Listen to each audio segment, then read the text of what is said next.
The registration is in my son's name now. That's what the HOA president screamed at two of my own officers when they arrived at my house on a Saturday afternoon. The "it" was a 1968 Mustang fastback I'd rebuilt with my late wife and my own son. The registration in her son's name was a forged receipt she'd notarized with a coming notary whose license had been revoked in 2022. The two officers, Sergeant Brennan and Officer Murchison, stood 20 feet from my open garage, waiting for me to identify myself. I was in jeans and a faded UGA cap. I removed the cap. I turned around. They snapped to attention and saluted. I'd been the chief of their department for 6 years. The HOA president stood across the cul-de-sac with the forged receipt loose in her hand and watched her empire end in 20 seconds. Tell me below, would you have arrested her on the spot or let her keep digging? Cedarvale sits at the south end of Forsyth County, Georgia, about 40 minutes north of Atlanta on a Saturday with no Falcons traffic, 25,000 people, 2 stoplights you can name from memory, a police department of 41 officers, 14 patrol cars, 1 mounted unit, and a chief named Sterling Halloran, who's been doing the job since 2018. That last one is me. I came up through Atlanta PD in 1992, 6 years on patrol in Zone 3, moved to Forsyth County Sheriff in 2001, made detective in 2006, ran major crimes for 9 years, came to Cedarvale as deputy chief in 2015, and took the corner office in 2018 when Chief Easterling retired to a farm outside Calhoun.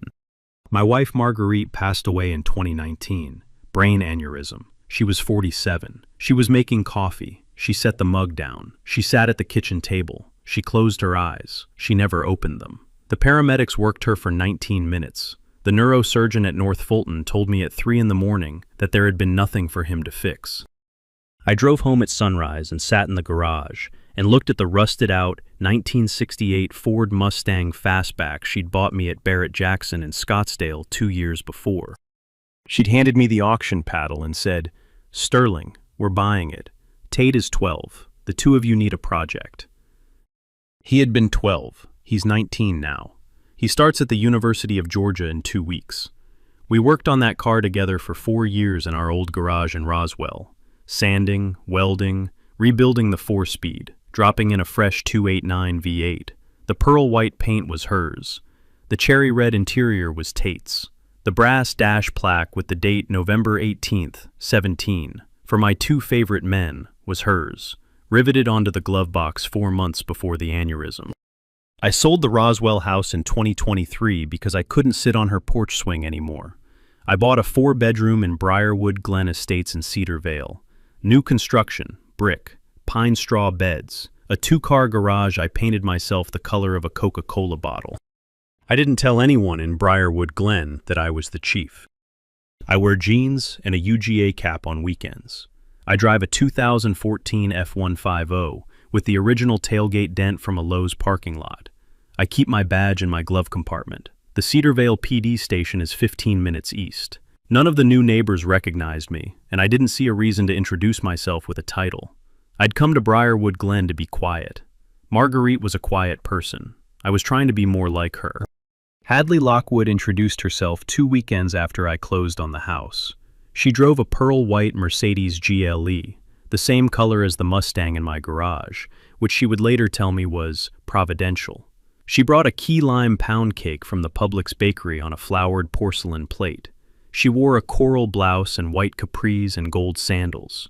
She told me she had been HOA president for 9 years and that we just love welcoming new families to Briarwood Glen. I thanked her. I took the cake. I told her my son and I would enjoy it. She didn't ask what I did for a living. She did ask, twice, about the car in my garage. The first time I told her it was a rebuild project I'd done with my son. The second time I told her it wasn't for sale. She smiled the way some women smile when they've already decided you're going to change your mind. 3 weeks after the pound cake, Hadley's son walked into my garage, uninvited. I was changing the front sway bar bushings on the Mustang. The garage door was up because Georgia in late August does not negotiate temperature. A muscular kid in white tennis shorts came up my driveway, stopped at the open bay, and said, "Whoa, is that a 68? His name was Bryson Lockwood, 19, tall, blonde, the kind of boy who walks into rooms expecting people to look at him. I told him it was. I told him I was busy. He stood at the edge of my driveway for 9 more minutes, asking me what year the rear end was and whether the carburetor was original. I gave one-word answers. He left. That evening, Hadley sent me a text. "Sterling, Bryson is obsessed with the Mustang. He turns 19 next month. Whit and I would love to talk about a fair purchase. Could we come over Saturday?" I wrote back, "Not for sale. Thank you for the cake." She wrote back 9 seconds later. "Sterling, every car is for sale. Let's just have a conversation." I didn't reply. She came to my door anyway on Saturday morning with Whit. He was bigger than I remembered. Mid-50s, salt and pepper, polo over khakis. He had the wide, calm handshake of a commercial real estate developer who's used to closing deals at the country club. He told me he'd be willing to write a check that day for $25,000. I told him the car wasn't for sale. He raised it to 35. I told him it wasn't for sale. He paused. He nodded slowly. He smiled the way men smile when they're about to start charging interest. "Well, Sterling, we respect that, we sure do. But we wanted to put a fair number on the table while we could." They left. Whit's pearl-white Range Rover backed slowly out of my driveway. Hadley waved out the passenger window. The first violation arrived in my HOA portal 3 days later. Vehicle covered in excessive dust, visible from street, violation of community appearance standards, fine, $200. The photograph attached was taken at 9 in the morning. The Mustang was in my closed garage. The dust was a single thin film visible through a window because I'd been driving the F-150 instead. I read the violation twice. I went outside, hosed the car down, dried it with a microfiber, and paid the $200 on my phone. I didn't argue. I didn't call Hadley out. I didn't tell her what I did for a living. Cops learn early that the loudest move is rarely the most useful one. If you tell a fish you can see the hook, the fish stops biting. If you don't, the fish keeps reaching for it. 3 weeks later, the second violation came through. Vehicle starting noise after 9 p.m. Community quiet hours violation. Fine, $250. The starting noise had been the F-150's diesel cold start at 6:15 in the morning, not the Mustang at all. The Mustang's battery had been disconnected in the garage for 43 days. I checked the body cam on my own Ring doorbell. The video showed me leaving for work at 6:13 and starting the truck at 6:15. The Mustang hadn't moved. I paid the fine. I made a small note in my phone. 3 weeks after that, a third violation came in. Driveway oil staining, visible from street. I walked out to my driveway. There was a small puddle of automotive oil at the foot of my driveway. The puddle was not there the previous evening when I'd come home. The puddle was located exactly where the Mustang sat when it was outside, except the Mustang had been in the garage for 9 days straight. I went to the side of the house, found a discarded plastic gallon jug behind my AC unit, and lifted it. It still smelled of the kind of cheap motor oil that comes in red plastic. Someone had poured oil onto my driveway in the middle of the night. I paid the fine. I bagged the plastic jug. I labeled it with a date and a time. I put it in a clean cooler in the back of my garage. If Hadley Lockwood wanted to play a slow game, I would play a slower one. The next month, Hadley parked her Mercedes across the foot of my driveway. Not in it, not blocking it. Across the foot, wheels barely touching the curb. The long, pearl-white side of the GLE running exactly along the property line where my driveway met the cul-de-sac. She did it the first Tuesday morning at 7 o'clock. She did it again Thursday. She did it again the Tuesday after. When I asked her about it, polite, on the sidewalk, in jeans and my UGA cap, she smiled and said, "Sterling, I'm just visiting our neighbor across the street. You're not blocked in. I checked." She had.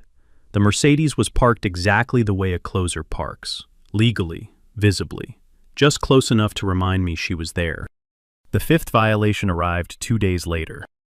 Notice of HOA garage inspection, pursuant to Community Section 8.4, B. Inspection scheduled Friday at 11 a.m. Inspector, Briarwood Glen Community Standards Committee.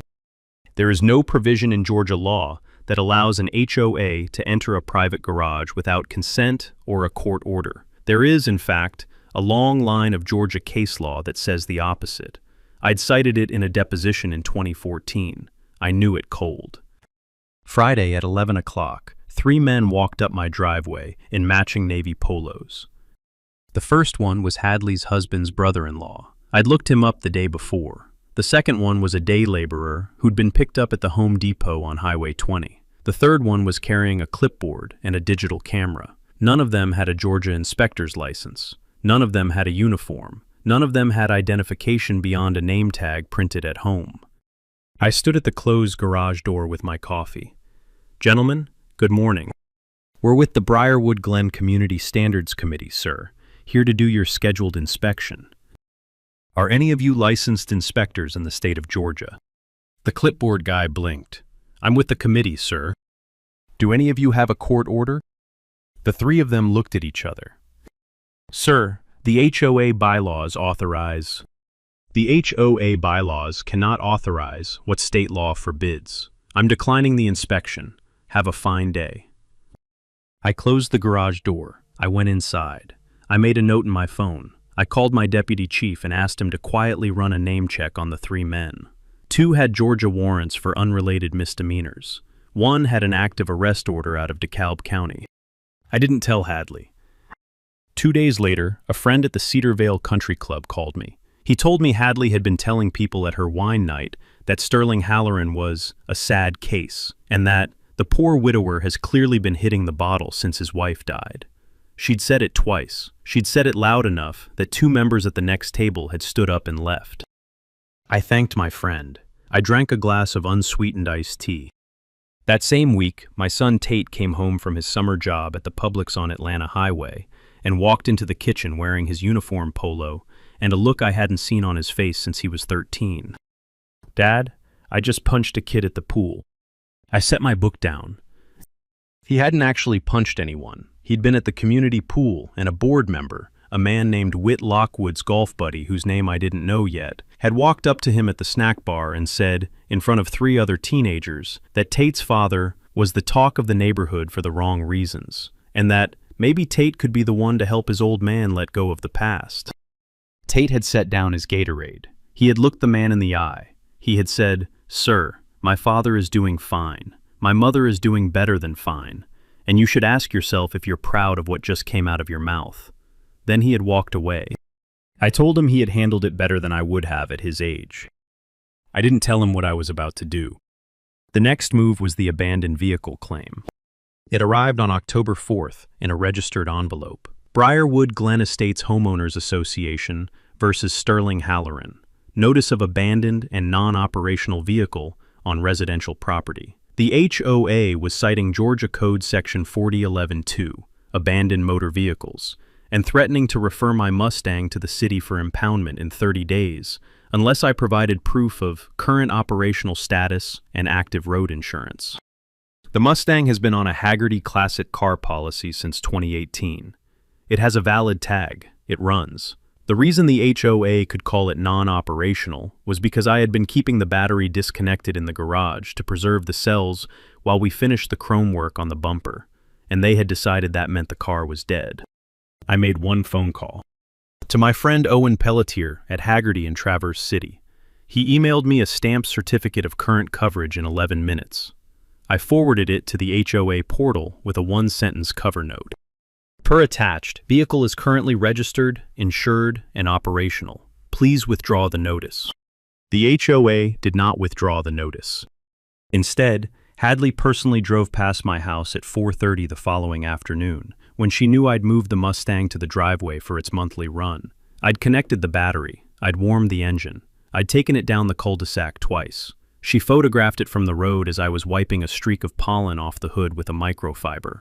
The next day, the HOA portal had a new violation.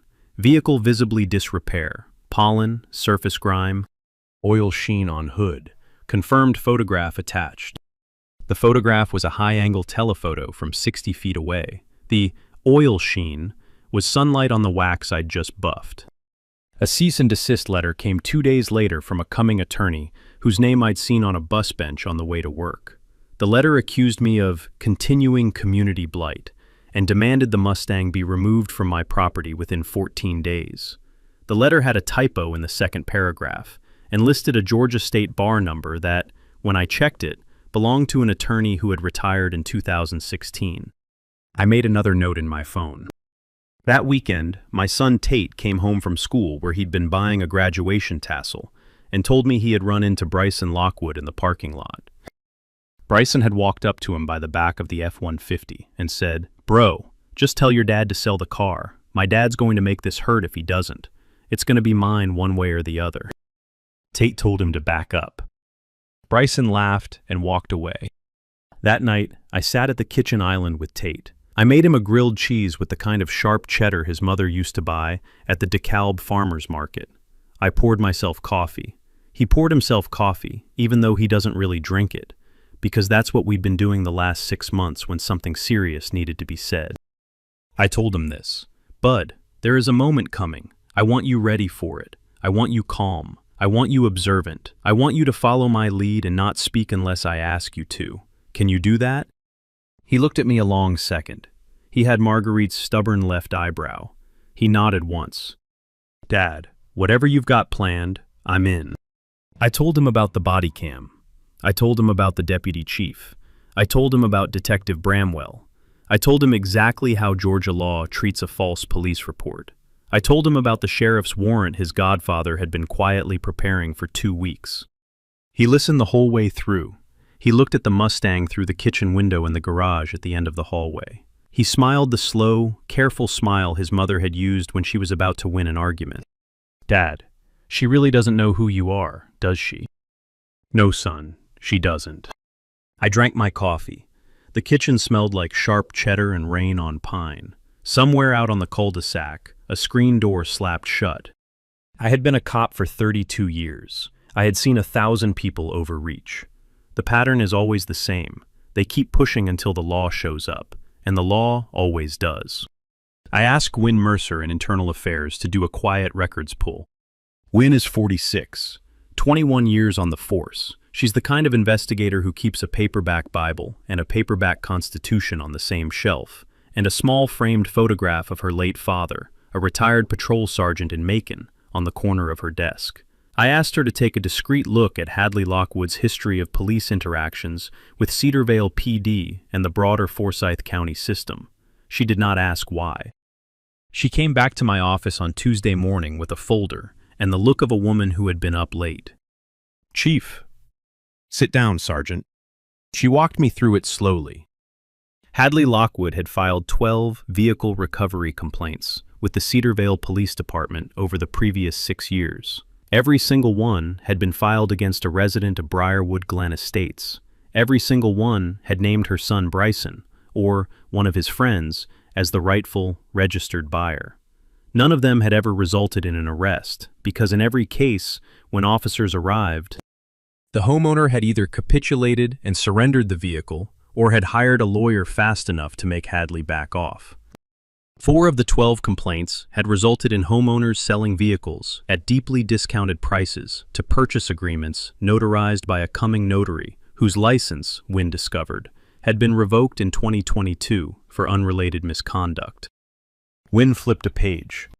The Briarwood Glen Estates HOA's bank account at Truist had received $187,000 in fine collections over the previous 4 years. The HOA's documented expenditures over the same period totaled $43,000. The difference, $144,000, had been wired in small monthly amounts to a Georgia LLC called Briarwood Glen Community Development. The registered agent was Whit Lockwood.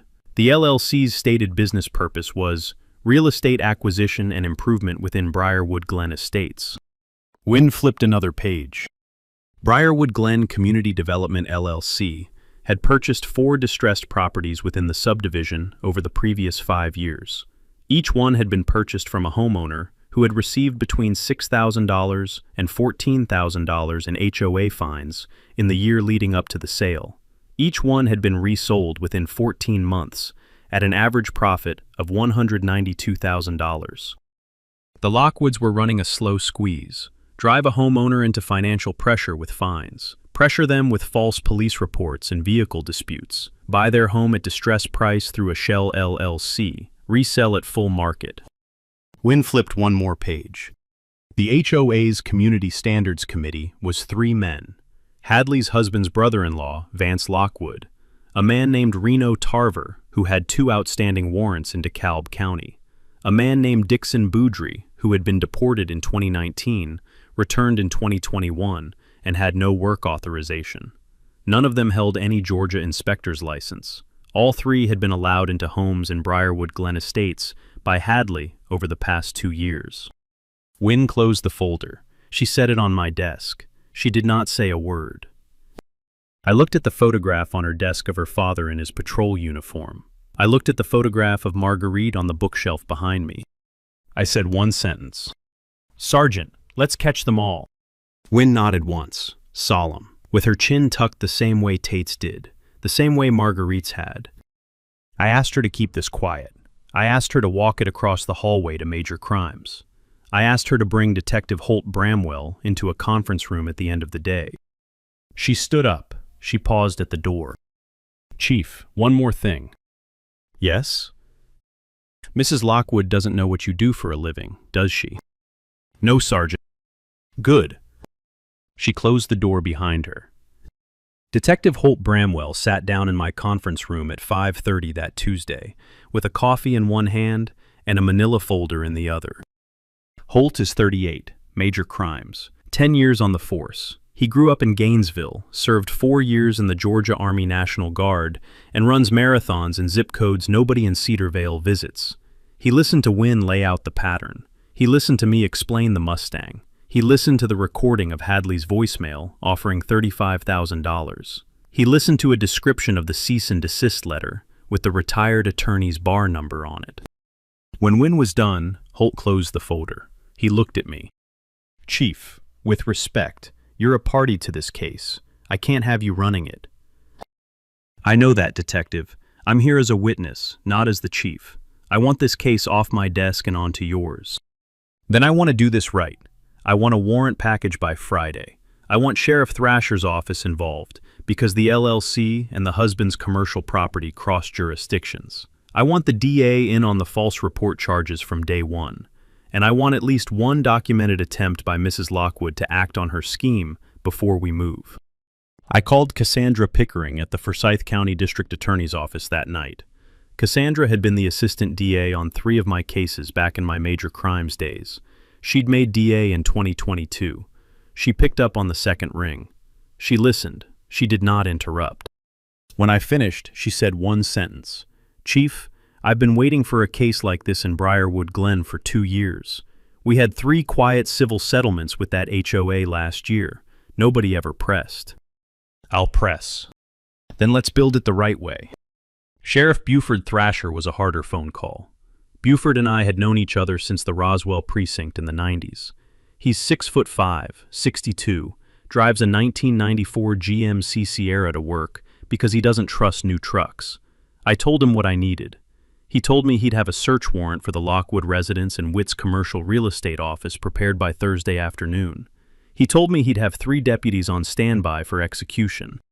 He told me he'd buy me a steak at the Texas Roadhouse on Atlanta Highway when this was done.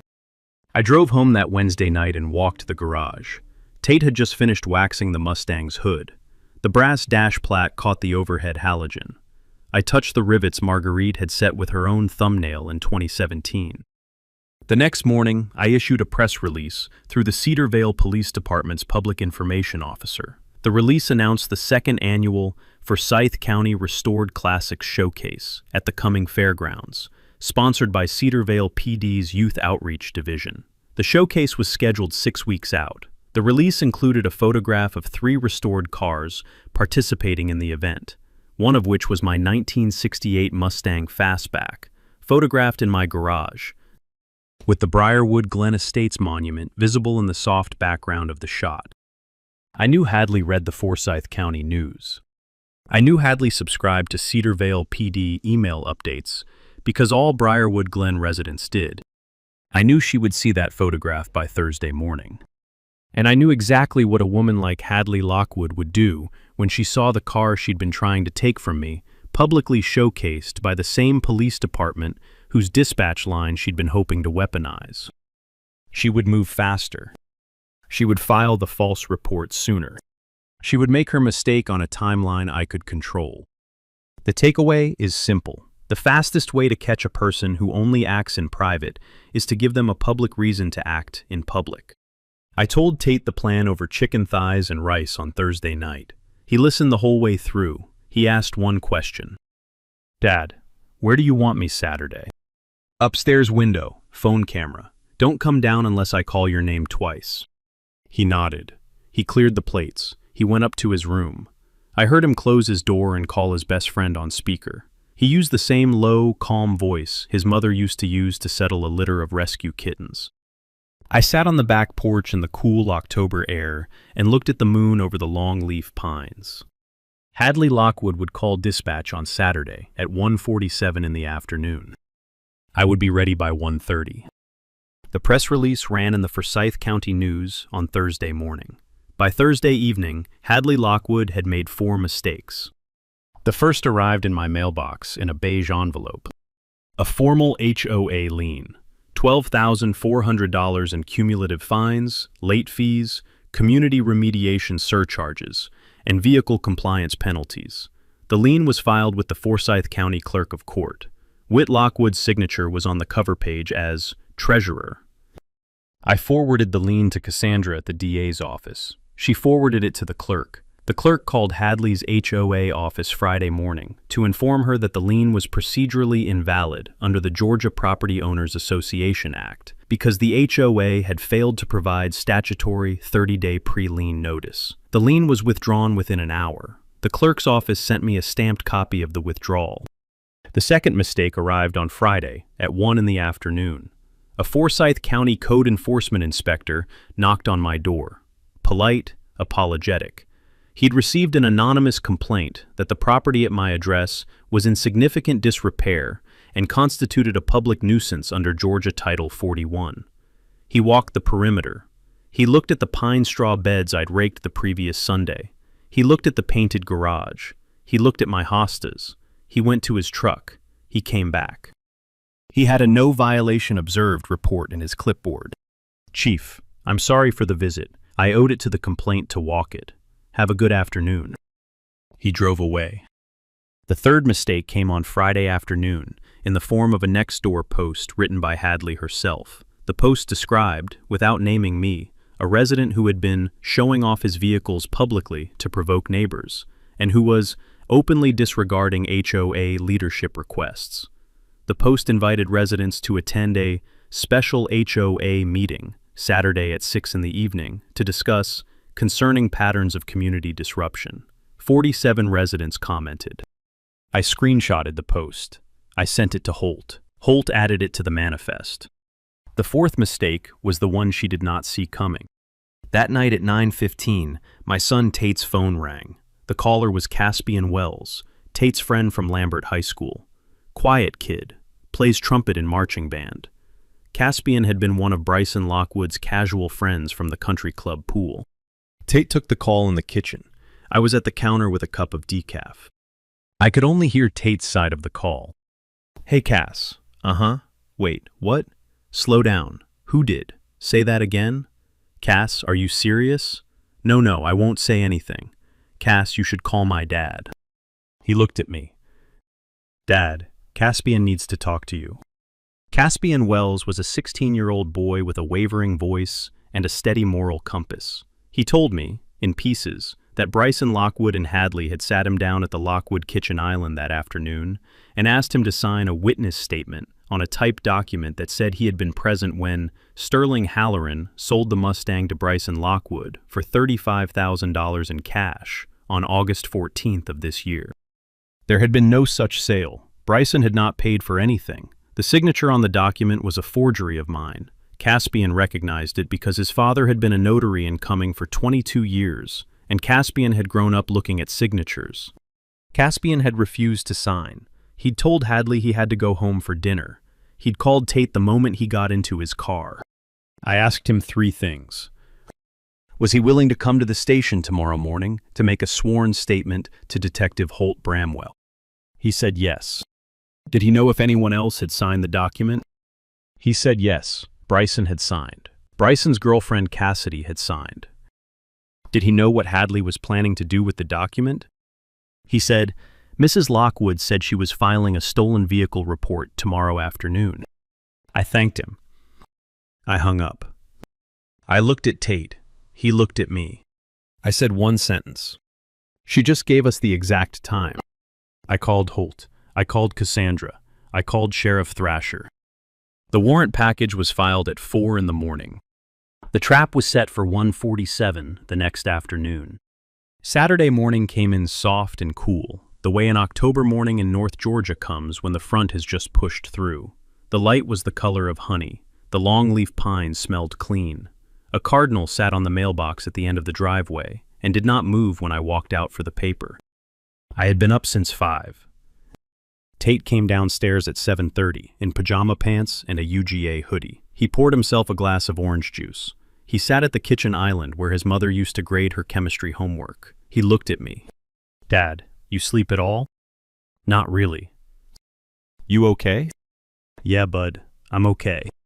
He chewed his thumbnail the way Marguerite used to. He looked through the kitchen window into the garage where the Mustang sat in the pearl-white light. He took a long breath. Mom would have loved today. I had to look away for a second. I drank my coffee. I cleared my throat. She would have made biscuits. With sausage gravy. With too much pepper. He smiled. He went back upstairs to shower.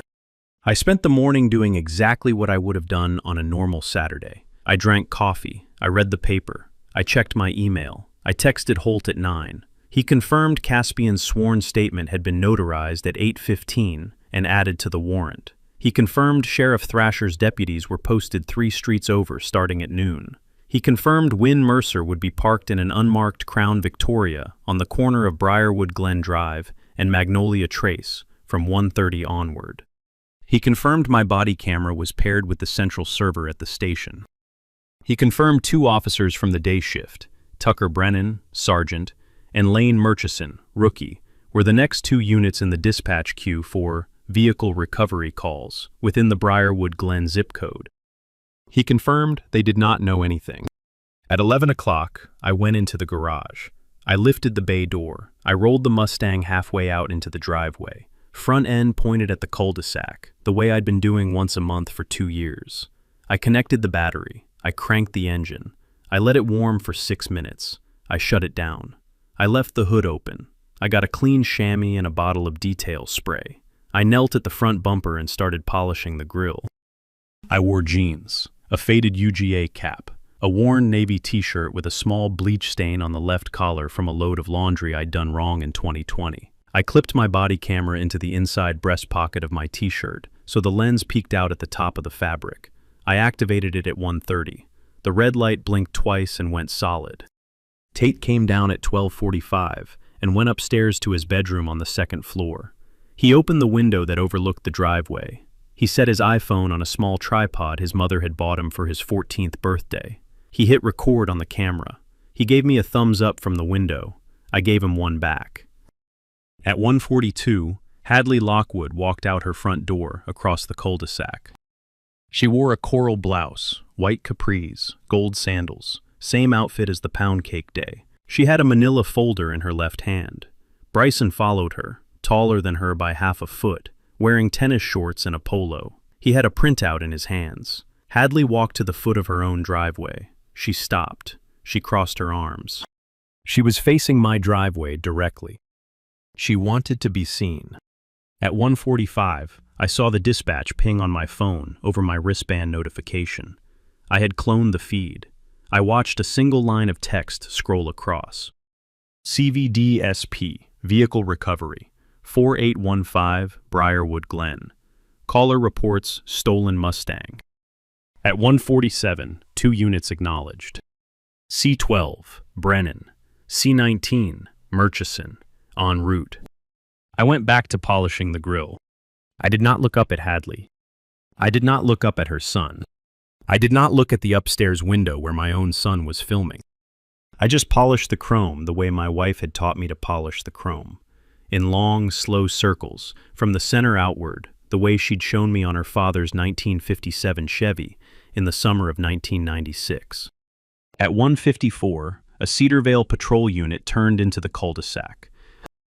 The patrol unit was a 2022 Ford Explorer with the new Cedarvale PD blue and silver livery. Sergeant Tucker Brennan was driving. He's 34, 6 years on the force, good cop.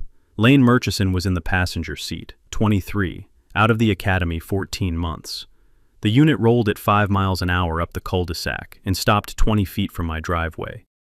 Hadley Lockwood, across the street, smiled. Brennan stepped out first. He adjusted his utility belt. He looked at the Mustang. He looked at the man in jeans and a UGA cap kneeling at the grill.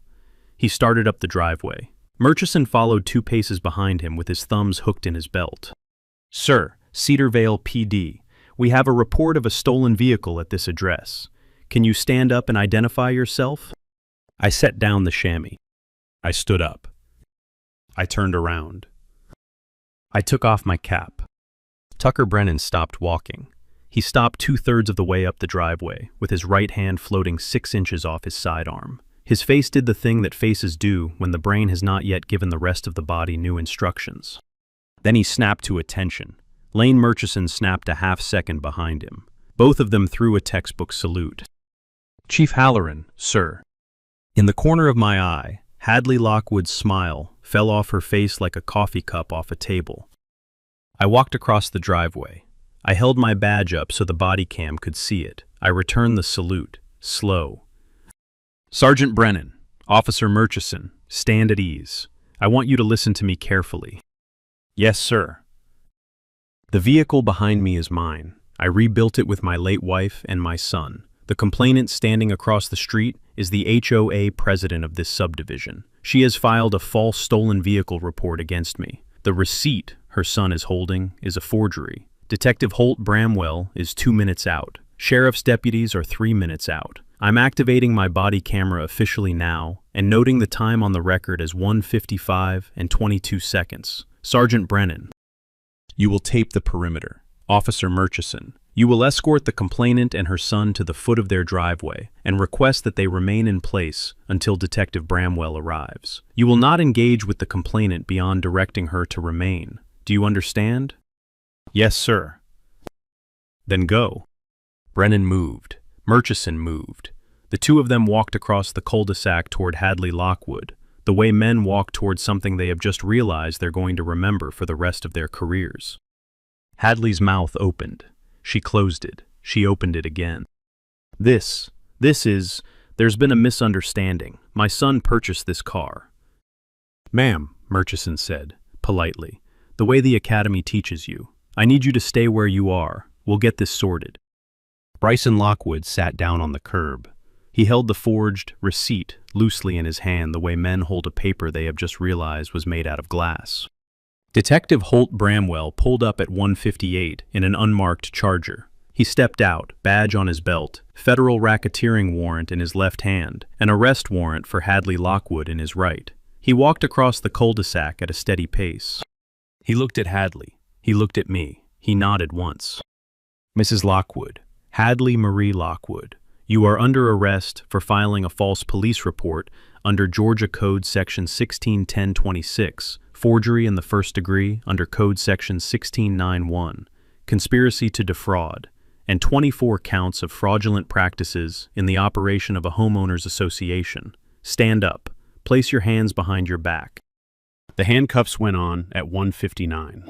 At the exact same minute, 3 Forsyth County Sheriff's Office vehicles arrived at the Lockwood residence, 3 doors down. They executed a search warrant on the home office, and Whit Lockwood's commercial real estate office in Cumming. They found the laptop with the forged receipt template in the master bedroom desk. They found the HOA's secondary ledger in the home safe. They found $43,000 in cash. They found 2 unlicensed Inspector Polos in the laundry room. At 2:15, sheriff's deputies arrested Whit Lockwood at his real estate office on Tribble Gap Road. He was wearing a polo and khakis. He did not resist. At 3 o'clock, the Forsyth County DA's office unsealed a fraud investigation that had been quietly building for 14 days. It included charges of RICO violations under Georgia's Racketeering Act, 4 counts of real estate fraud, and 1 count of unauthorized practice of property inspection. At 5 o'clock, the Briarwood Glen Estates HOA board held an emergency meeting in the clubhouse. By 7, all 7 members had resigned. By midnight, the empire was over. I sat on my front porch in jeans, a UGA cap, and a navy t-shirt that still had a small bleach stain on the collar. My son sat next to me. The Mustang sat in the driveway. The body cam blinked once and powered down. Tate said one sentence. "Dad, Mom would have laughed."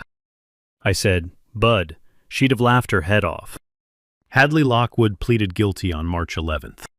5 years in the Pulaski State Prison Women's Facility, 3 before parole eligibility. Full restitution of $192,000 to the residents she had defrauded. A permanent bar from serving on any homeowners association board or LLC officer position in the state of Georgia for the rest of her natural life.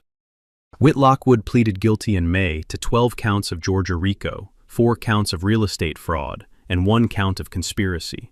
11 years federal. Their commercial real estate company was placed into court-supervised receivership. Briarwood Glen Community Development LLC was dissolved. The 4 homes the LLC had purchased at distressed prices were either returned to the original owners or sold at market, with the difference paid back to the original sellers. Bryson Lockwood was charged as an adult accessory to forgery. He pleaded down to a misdemeanor. He received 1 year of probation and 300 hours of community service at the Forsyth County Animal Shelter. He moved out of Briarwood Glen Estates in June and went to live with an aunt in Mobile. The Briarwood Glen Estates HOA dissolved by community vote in April. A new association was chartered with a 7-member board. The board was chaired by Adelaide Crisp, a retired Delta Airlines flight attendant who had been one of the 4 homeowners squeezed out of her home by the LLC in 2022 and who had recovered her property in the settlement.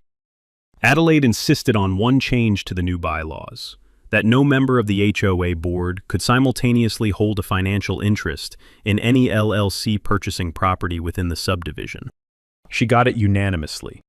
Sergeant Tucker Brennan and Officer Lane Murchison both received commendations from the Cedarvale Police Department for professional conduct in a confusing situation.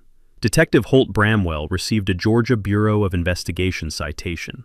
Sergeant Wynn Mercer received the Cedarvale Internal Affairs Excellence Award. Caspian Wells received a private letter of thanks from me on departmental letterhead. He framed it and hung it in his bedroom. He's going to UGA in 2027. The Mustang stayed. I drove it once a month from then on.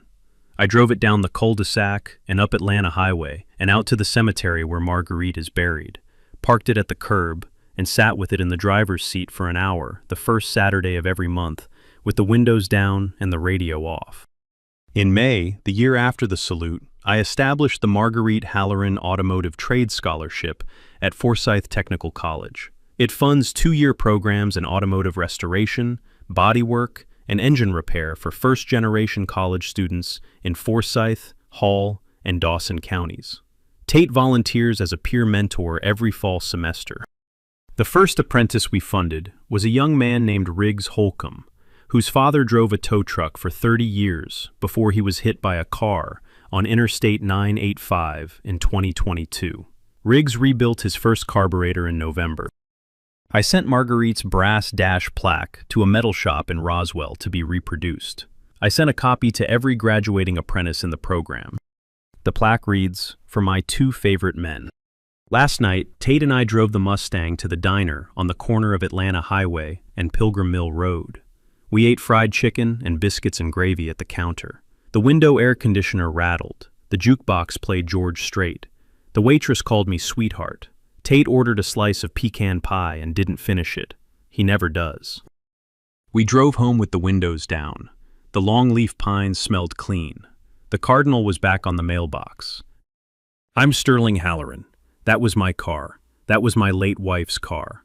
That was my son's car. That was the salute. Hadley Lockwood didn't fall because Sterling Halloran outgunned her. She fell because Sterling Halloran outweighted her. For 6 years, she'd been weaponizing a police dispatch line and a forged notary stamp and a shell LLC her husband ran out of their second bedroom. And not once in those 6 years has anyone in her subdivision asked a basic question. Who actually lives in the house at 4815 Brinewood Glen Drive? That's the lesson. A bully who's been winning quietly assumes she'll keep winning quietly. Real strength is the patience to let her assume that until the moment she calls the wrong officers to the wrong driveway. Sterling didn't beat her with anger. He beat her with documentation. He paid the fines, he locked the dates, he saved the plastic jug. He called the people who needed to know that not a single person who didn't. He let her dig the hole until the hole became a federal case. If you ever had an HOA decide they could come for something that wasn't theirs, your car, your land, your kids' pool pass, your story in the comments. We hear each other. Please subscribe for more. Next week, we head to Texas Hill Country, where an HOA tried to seize a rancher's water well. Turns out his father drilled half the wells in 3 counties.